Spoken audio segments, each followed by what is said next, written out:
سلام بر همه شما عزیزان، امیدواریم همه شما خوب هستید. ما امروز درس دهم را میخوانیم. درس دهم امروز ما وظایف شاگرد در برابر معلم. شاگردوں کے جو حقوق ہوتے ہیں وہ استاذوں کے برابر، ان کے سامنے شاگردوں کے کیا حقوق ہوتے ہیں آج ہم پڑھیں گے. شاگرد کو انجام دینا چاہیے، اساتذہ کے کیا حقوق ہوتے ہیں آج ہم پڑھیں گے. میگویند هر محصلی که میخواهد مدارج کمال را به پی ماید باید بداند که چه وظیفه هایی در برابر استاد خود دارد. فرماتے ہیں کہ کوئی بھی تعلیم ہو جنہیں آپ حاصل کرنا چاہ رہے ہوں، کہ اگر کسی جگہ کمال پر پہنچنا ہو تو آپ کے لیے پہلے جاننا ضروری ہے کہ استاد کے مقابلے میں ان کے حقوق کیا ہوتے ہیں. ما در این درس با تعداد کمی از این وظیفه ها آشنا میشویم. آج کے اس درس میں ہم چند نقطے جو اساتذہ کے حقوق میں سے ہیں وہ آپ کو یہاں پر پہچان کروائیں گے. شماره 1. پدر روحانی شمردن استاد و تجلیل از مقام او، کہ استاد محترم کو اپنے باپ کی جگہ، جو روحانی باپ ہوتا ہے اس کی جگہ پر عزت دینا اور مقام اولا پہ لے جانا.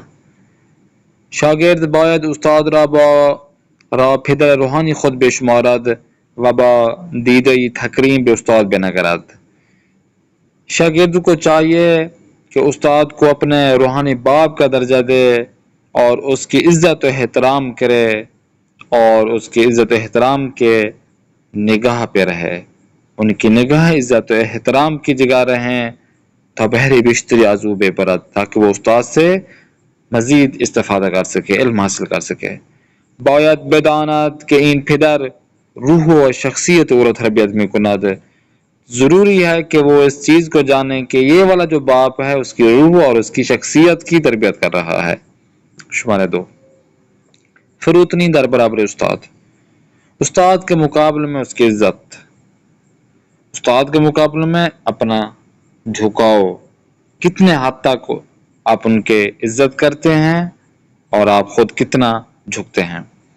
رسول اعظم حضرت محمد مصطفیٰ صلی اللہ علیہ وآلہ وسلم فرمودند دانش را بیاموزید وغیرہ در برابر استاد خود فروتنی کنید، کہ آپ کو چاہیے کہ علم حاصل کرو، علم کو یاد کرو اور اس کے ساتھ ساتھ اپنے استاد کے سامنے فروتنی اختیار کرو.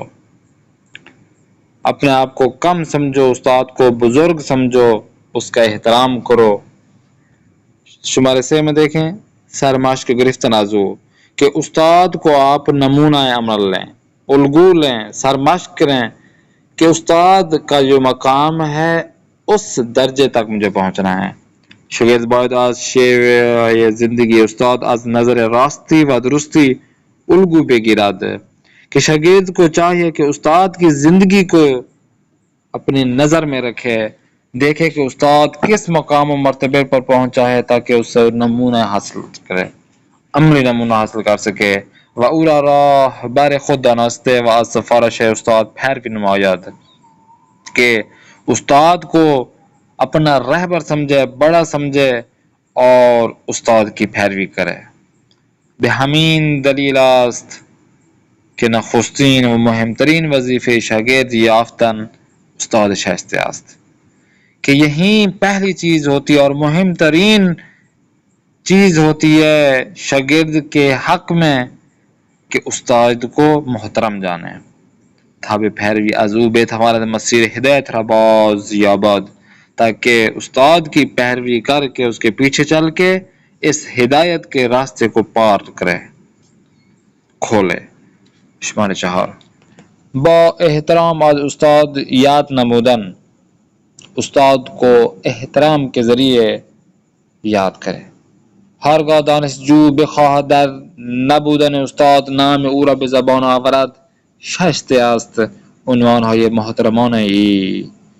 کہتے ہیں کہ جب بھی جو طالب علم ہے وہ چاہتا ہے کہ اپنے استاد کا نام لے، جب بھی استاد کا نام لے اپنی زبان پر، تو اس کے لیے ضروری ہے عزت و احترام کے ساتھ ان کا نام لے مانند جیسا کہ استاد بزرگوار ما، استاد عزیز مان وغیرہ، جیسا کہ ہمارے پیارے استاد، ہمارے محترم استاد وغیرہ، اس طرح بےخار بے براد استعمال کرے. یہ حد اگر کلمہ یہ آغا را قابل اتنام استاد بر زبان آورد کہ کم از کم اگر استاد محترم نہیں کہہ سکتے تو آپ فقط کہہ دیں کہ آغا، ہمارے جو بڑے ہیں، جو ہمارے استاد بزرگوار ہیں، ہمارے بڑے، اور ان کے بعد ان کا نام لے لیں. ان کا نام لینے سے پہلے یا تو استاد محترم بولیں، اور اگر استاد محترم نہیں بول سکتے تو آگے آغا، اور اس کے ساتھ جو استاد کا نام ہو وہ آپ لیں تاکہ بے ادبی نہ ہو. شمار 5 حق شناسی از استاد. استاد کے حق کچھ آپ نے پہچاننا ہے. لازم از شاگرد از دعا برای استاد خود چه در حیات و چه بعد از وفات او غافل نماند. ضروری ہے شاگرد کے لیے، یہی چیز بہت ہی ضروری ہے شاگرد کے لیے کہ اپنے استاد کے لیے دعا کرے، چاہے وہ زندہ ہوں یا اس دنیا سے چلے جائیں، اس چیز سے غافل نہ رہے کہ استاد نے آپ کو اس مقام مرتبہ پر پہنچایا ہے. شمار 6 استفادہ از محضر استاد و رعایت نزاکت. کہ استاد کے سامنے کس طرح آپ بیٹھتے ہیں، کس طرح آپ دو زانو بیٹھتے ہیں، کس طرح آپ کو بیٹھنا چاہیے، کیسے رعایت کرنا چاہیے. بر شاگرد لازم است ہمارے پیش از استاد در جلسه درس حاضر شود. شاگرد کے لیے ضروری ہے کہ استاد کے آنے سے پہلے جو کلاس ہے اس میں حاضر ہو جائے، و اگر ناچار از تاخیر شد، اگر مجبوراً ہی اسے دیر ہو گئی، بیگونه ای نباشد کہ استاد منتظر او شود، کہ ایسا نہ ہو کہ استاد اس کا انتظار ہی کرتا رہے یا مجبور به تکرار درس گردد، اور استاد مجبور ہو گئے کہ جو پچھلے والا درس ہے اس کو دوبارہ دے. و شاگرد باید در صورت تاخیر ہنگام ورود از استاد اجازه بگیرد.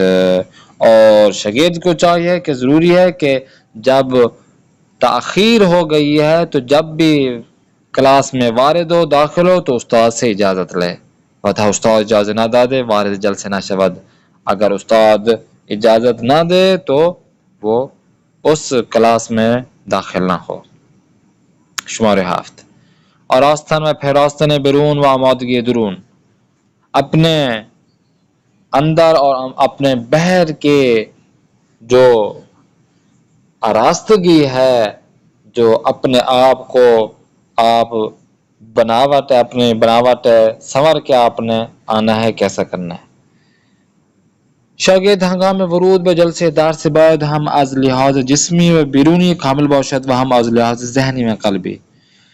شاگرد جب بھی کلاس میں آنا چاہے یا آنا چاہ رہا ہے تو اس کے لیے ضروری ہے کہ وہ اپنے جسم کے لحاظ سے اور بیرونی لحاظ سے اس کا جسم بھی اور اس کے مطلب کپڑے صاف ستھرے ہوں، اور اسی طرح وہ اپنے ذہن اور دل سے پاک اور صاف ہو. او باید دندانهای مسواک زده، ناخنهای کوتاه و لباس و بدنی خوشبو وارد کلاس شود.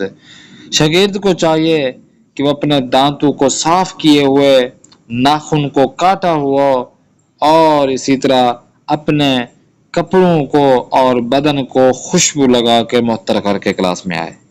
چون مجلس علم قانونی برای یاد خدا و گرد ہماری افراد برای بندگی اوست. کیونکہ یہ جو علم کی مجلس ہے، علم کی کلاس ہو رہی ہے، یہ ایسے چیزیں ہیں کہ جو خداوند متعال اور خاص افراد ہیں کہ جنہیں کی ہم بندگی کر رہے ہوتے ہیں. پروردگار خاص افراد کی اسی طرح کی نشست ہوتی ہے کہ جو صرف اور صرف خداوند متعال کی بندگی کر رہے ہوتے ہیں، ان کے جو متعلق پڑھ رہے ہوتے ہیں، ایک علم حاصل کر رہے ہوتے ہیں.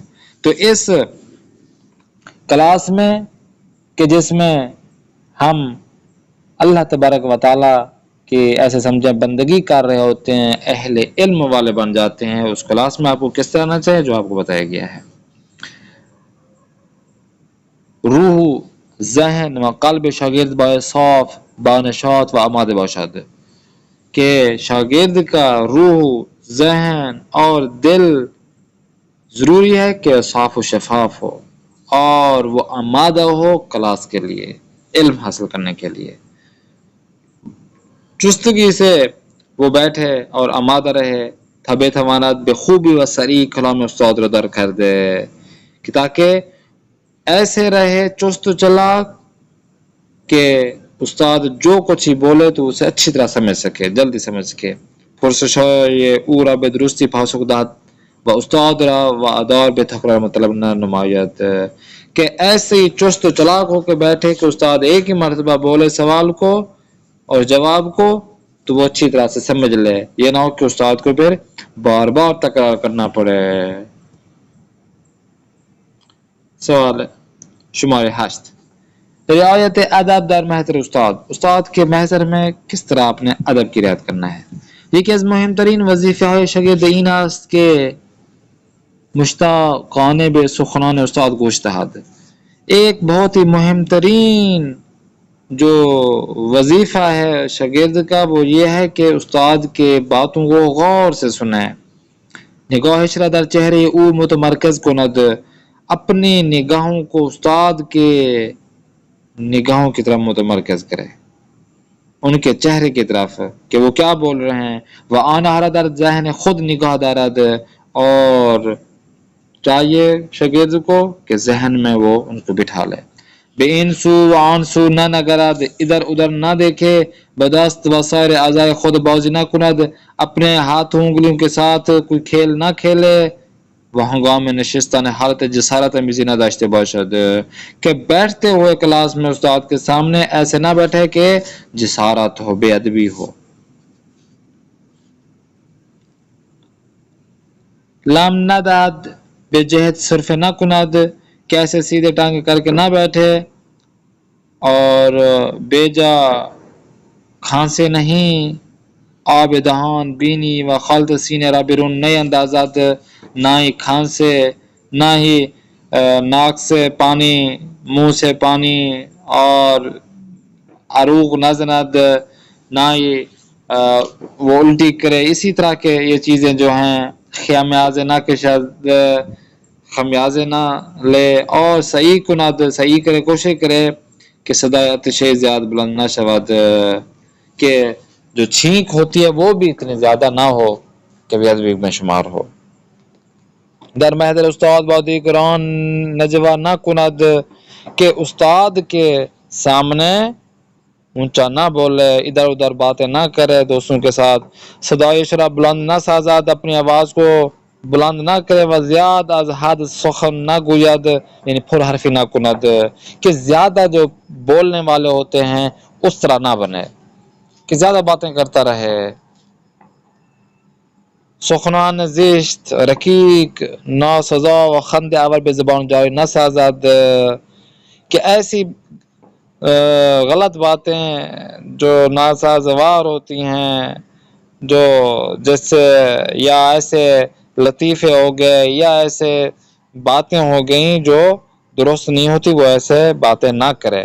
اگر خندے بر او چیرے گاشت بدون کہکے و بی سر و صدا باشد، یعنی فقط لبخند بزند تبسم کند کہ اگر کوئی بات ہی کر لیتا ہے فنی مزاحیہ تو ایسے کہکا لگا کے ہنسے نہیں بلکہ آرام سے مسکرائے، تبسم کرے۔ سوال 9، شمار 9 دیکھیں، سوال مناسب و بے جا از استاد، استاد سے مناسب اور بے جا استاد سے جو سوالات ہوتے وہ نہ پوچھے۔ شاگرد نہ باید بیجا و نہ بے ہنگام پرسشی کند کہ شاگرد کو چاہیے کہ بے ربط اور ایسے ہی بات کوئی اور ہو رہی ہو سوال کوئی اور پوچھ لے تو ایسے سوال نہیں کرنے چاہیے شاگرد کو، وگرنہ برای شنیدن پاسخ آن ہیچ حقی نہ دارد کہ بات ابھی ختم ہی نہ ہو تو وہ اور ہی سوال ڈال دے، اور ہی سوال پوچھنے لگے، تو یہ چیز ہی درست نہیں ہے کہ ایسا حق ہی نہیں رکھتا کہ وہ جواب سننے سے پہلے ہی کچھ سوال کر ڈالے.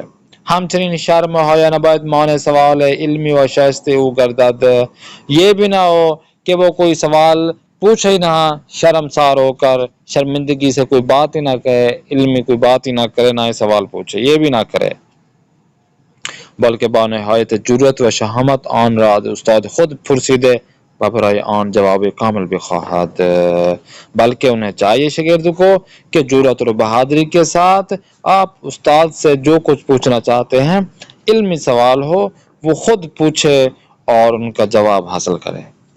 امام صادق علیہ السلام فرمودند دانش دینی و بینش الهی همچون خانه‌ای است که بدر آن کفر زده‌اند و کلید آن پرسش است. امام صادق علیہ السلام فرماتے ہیں کہ جو دین کا علم ہوتا ہے، اللہ تبارک و تعالیٰ کا جو علم ہوتا ہے، اس کو پروردگار کی پہچان کا جو علم ہوتا ہے، وہ ایسے ہے کہ ہم چون خانی است، کہ ایسا گھر ہے کہ جس کے وہ بند تالا لگا ہوا ہے اور اس کی جو چابی ہے وہ پرسشان، کہ سوال پوچھیں گے تب جا کے کھلے گے. وہ اپنے کام کرنا ہے، مکمل کرنا ہے، فلند بلانس کرنا ہے. شجاعت در اقرار بنا فهمیدن مطلب علمی. دیکھیں مانند مثال اگر شاگرد یہ ایک مطلب علمی را بخوبی متوجہ نہ مثال کو دے کر آپ نے جو الفاظ آگے پیچھے ہیں ایک چیز جس کے بارے میں بات ہوئی ہے اس کا مطلب اچھی طرح سمجھ میں نہ آیا ہو، استاد اب یہاں پر جملہ درست کیا گیا ہے، صابون من در حمام است. آیا تو فہمیدی نیچے یہ کہ جو الفاظ آگے پیچھے ہیں ان کو آپ نے درست کر کے صحیح و سالم جو درست جملہ ہے وہ آپ نے آگے لکھنا ہے. چنانچہ بگوید بال فہمیدم، نیکسٹ تو پیج وہ میں اس طرح کہہ دے کہ ہاں جی میں نے تیسرے سمجھ نمبر پر لیا ہے، علاوہ بر این سوالات ہیں ان کا آپ نے صحیح مرتکب جواب دروغ دینا ہے. شدہ پاسخ صحیح کہ را یہ انتخاب نفقہ تو اس کنید، کے لیے جو ہوگا کہ صحیح وہ اس جملہ نے ہو اس جھوٹ کو آپ نے بولا ہے، سلیکٹ کرنا ہے. تصویر کو خود دیکھنا راز ہے. درک اب و تصویر میں میز فهم ہے صحیح تو آن یہاں پر مطلب آپ نے محروم دیکھنا ہے نموده کہ بھائی است کہ نہ یہ جو فقط اس میز نے یہ کے جھوٹ بولا ہے کہ میں نے نیچے سمجھا، کیا ہے عصا بلکہ رکھی ہوئی ہے، وہ تو اس یہ جملہ میں ہے کہ عصا روی مطلب میز کو جو است، عصا زیر میز صحیح است، عصا اسے در سمجھنا جعبه چاہیے است. تھا، وہ جو تو یہ جو عصا ہے جواب کہاں پر ہے استاد یہ نے آپ نے خود ہی بتایا سلیکٹ اسے کرنا ہے. صحیح سمجھنا سوال چاہیے نمبر 4 تھا، ہم وہ دیکھیں اس چیز یہاں سے پر پاسخهای محروم ہو مناسب گیا. بنویسید. اگر وہ جو کہتا کہ میں نے صحیح جواب ہو نہیں آپ نے سمجھا تو استاد دوبارہ اچھی طرح نیچے سمجھا لکھنا ہے. دیتے. تو اب یہ ایک تو یہاں جھوٹ ہو پر گیا اگر وہ سوالات دیے کہہ جا رہے ڈالتا ہیں ہے کہ میں نے غذائے سمجھ رضا لیا. زیر خوب میز کلمہ است. و ترکیب تو آپ نے تازه ہاں یا نہ میں جواب دینا ہے اروق کہ بھئی غاز ہاں معده که ہے ممنون یا نہیں باسده ہے. از گلو تو یہ خارج می آپ کا شود کلاس ورک ہو کہ گیا. جیسے نیکسٹ کہ کلاس پیج میں الٹی دیکھیں آتی سوال ہے اور پنجم میں دیکھیں ایسے آوازیں آتی پاسخهای ہیں مناسب را گلے از سے، ستون روح کہتے دوم ہیں. انتخاب اقرار کنید. اقراری اب کہتے ہیں، دیکھیں اہتمام کو سوال و ٹوفاس میں جواب دونوں اہتمام ہیں بولتے پڑھے، ہیں، بے لیکن زبان اس کا آوردن جواب آپ نے یعنی بات سلیکٹ کرنے خود کے کرنا معنی ہے میں کہ اس بہرے سوال بردن کا جواب استفادہ کہاں پر ہے. کردن کے جیسا معنی کہ میں استعمال ہو پہلے رہا ہے. نمبر پر سلام پھر خوب آستن ہستی، تو عرائش جواب کرنا، یہاں پر چوتھے نمبر پہ آیا ہوا ہے بننا، السلام سنورنا. علیکم خیلی ممنون. اب تکریم دوسرے احترام نمبر کے پر معنی میں شما آیا اہل کجا جسارت ہستی، تو امیز، ان میں جہاں پہ گستاخی بھی کے معنی میں استعمال ہے چیرے جواب اس کا گشتن. ہوگا وہ آپ نے خود سلیکٹ کرنا ہے. کاپی پر چیرے یہ گشتن چیزیں یعنی لکھ غالب لینا ہے، ہونا. اس کے بعد حد عقل خود کو سلیکٹ حد عقل کرنا ہے کہتے آپ ہیں. نے. حق شناسی، تو یہ حق کو سوال پنجم ہو گیا. پہچاننا، سوال ششم اور قدر لاسٹ کرنا. جو سوال ہے وہ یہ ہے کہ جس طرح غلط آپ سینے پڑھتے رہتے ہیں مانند نمونہ یعنی بنویسید، یہ الفاظ دیے گئے ترشیحات ہیں و جو آپ کو مخاطی ہوم ورک ہیں. ان دستگاه الفاظ کو تنفسی آپ که نے از کاپی پر راه لکھنا ہے. دهان نیچے خارج می پورے جملے شود دیے گئے ہیں.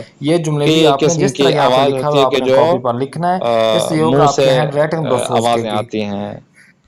خمیازه آپ فارسی دهن پڑھنا دره آپ کو آ جائے گا، فارسی لکھنا آ غیر جائے ارادی گا. باز کردن اور دهان جہاں پہ بھی ہنگام آپ خستگی چاہے یا کتاب رفع میں خستگی آپ که پڑھ در رہے بنده ہوں، چاہے کسی بھی تھکا جگہ ہوا سے آپ ہوتا ہے تو ایسے پڑھ رہے ہوں گے، تو آپ کو یہ فاؤنٹ، ہاتھ یہ ادھر ادھر فارسی اور یہ چیزیں آپ کو مارتا آ جائیں ہے، گی جو آپ نے آوازیں پہلے نکالتا تمرین ہے، کی ہوئی ہوگی. آپ نے یہ منہ چیزیں کھولتا ہے. لکھی ہوں گی. تو یہ ذہن کام آپ کا صاف، ہوم فکر ورک ہے پاک جنہیں آپ میں نے رعایت کو لازمی رعایت انجام کہتے دینا ہیں. ہے. انشاءاللہ نیکسٹ کلاس میں پھر ملاقات کرتے احترام ہیں. کرنا، اپنے اس کو میزبان قاری اہمیت محمد دینا. آصف اسفانی کو دیں رقیق، اجازت. خدا ناپسند، نگہدار. شما سرمشق، باشد. الگو یا نمونے. شرم و حیا کو شرم و حیا کہتے ہیں. شہامت، دلیری، عنوان کو اردو الفاظ میں عنوان بولتے ہیں. فروتنی، تواضع کے معنی استعمال ہو رہا ہے. کہہ کو اردو الفاظ میں کہہ کے بولتے ہیں. قانون یعنی ایک جگہ انجمن پائے گا. کبھی کچھ بزرگاہ کے بارے میں استعمال ہو رہے ہیں یہاں پر. گرد ہمائی یعنی ایک جلسہ کہ چند افراد اطراف میں بیٹھ جائیں گے، دھمائی کہہ رہ جاتے ہیں. لم دادن یعنی بے راحتی، بے پشتی، سندلی و مندانہ تکیہ دادن کہ آپ ٹیک لگا کے بیٹھ جائیں، اس کو کہتے ہیں لم دادن. متمرکز ساختن جمع کرنا، ایک جگہ پر متوجہ کروانا ایک نقطے کی جانب. مدارج مرتبے کے معنی میں اسم درجہ بندی. مرتکب کو اردو الفاظ مرتکب کہتے ہیں. مشتاقان ہے جو جس کو بہت زیادہ شوق ہو. نجوا کردن یہ آہستہ سے باتیں کرنا. نزاکت بہت احترام ادب و احترام کے ساتھ چلنا. نشاط خوشی کے معنی میں استعمال. وفات کو اردو الفاظ میں وفات ہی بولتے ہیں. خوب نقطہ امروز آیا میدانید واژه جاری در فارسی چند معنی دارد. کیا آپ کو پتا ہے آپ لوگوں کو کہ جو جاری ہے نا زبان فارسی میں اس کے چند معنی ہیں. جیسے کہ این جملہ توجه کنید. دانشجو نباید حرفهای رقیق و ناساده بر زبان جاری سازد. انشاءالله در سال جاری به حج می رویم. انشاءاللہ اس سال حج میں جائیں گے انشاءاللہ. عاقد صیغہ عقد را جاری ساخت. کہ جو عاقد ہے عقد پڑھنے والا اس نے صیغہ کو جاری کیا. در ادای امام حسین علیه السلام اشک بر گونه مؤمنین جاری می شود.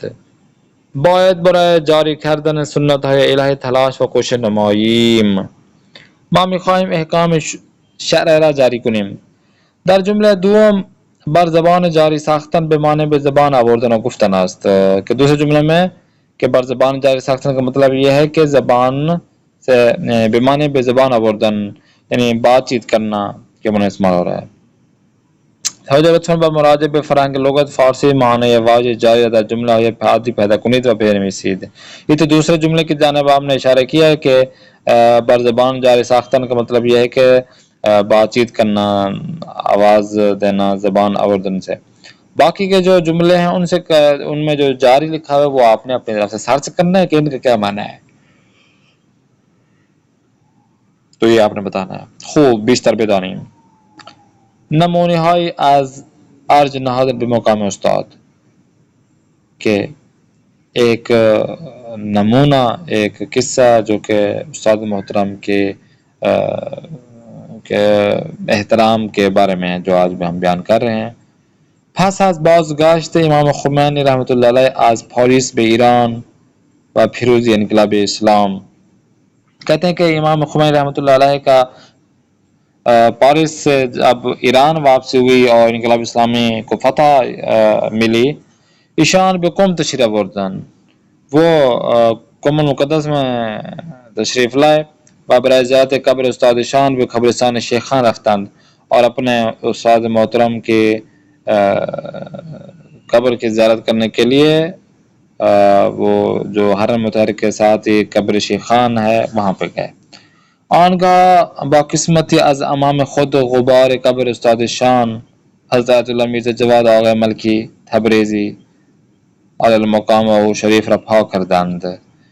کہ اس وقت انہوں نے اپنے امامے کے کچھ حصے سے اپنے استاد محترم کی قبر مبارک کے اوپر جو مٹی کا غبار تھا مٹی لگی ہوئی تھی غبار تھا تو اس جو حضرت اللہ میرزا جواد آقا ملکی تبریزی ہیں ان کے استاد محترم ان کو صاف کیا. سپاس آنجا نشستن. اس کے بعد وہاں پر بیٹھ گئے. وہ برائے استاد عزیز شان قرآن خواندند اور اپنے استاد محترم کے لیے قرآن پڑھا. نمونہ دیگر شہید آیت اللہ مطہرمی فرمود. دوسرے جگہ پر شہید آیت اللہ مطہر فرماتے ہیں کہ من ہرگز حضرت امام نہ شنیدم کہ اس میں استاد شان مرحوم آیت اللہ شاہ آبادی را بیاورند. کہ شہید آیت اللہ مطہر فرماتے ہیں کہ میں نے کبھی بھی یعنی امام خمینی رحمۃ اللہ علیہ سے نہیں سنا کہ وہ اپنے استاد کا نام لے رہے ہوں. کون سے استاد؟ مرحوم آیت اللہ شاہ آبادی. واب دنبالش روحی فدا و جانم فدا او نہ گویند. کہ استاد کا نام لے رہے ہوں اور یہ نہ کہو کہ میری جان آپ پر فدا ہو روحی فدا ہو کہ اے استاد محترم آپ پر میری جان فدا ہو قربان ہو یہ نہ کہو. یعنی جب بھی بولتے تھے تو یہی کہتے تھے کہ اے استاد محترم میری جان آپ پر فدا ہو. تو یہ استاد کے احترام میں استاد کے متعلق ہے جو آج ہم نے بیان کیا ہے. امید کرتے ہیں آپ کو کلاسیں پسند آ رہی ہوں گی. انشاءاللہ نیکسٹ کلاس میں پھر ملاقات کرتے ہیں. دعا میں یاد رکھیں. اپنے میزبان قاری محمد آصف اصفہانی کو دیں اجازت. خدا نگہدار. شما باشد.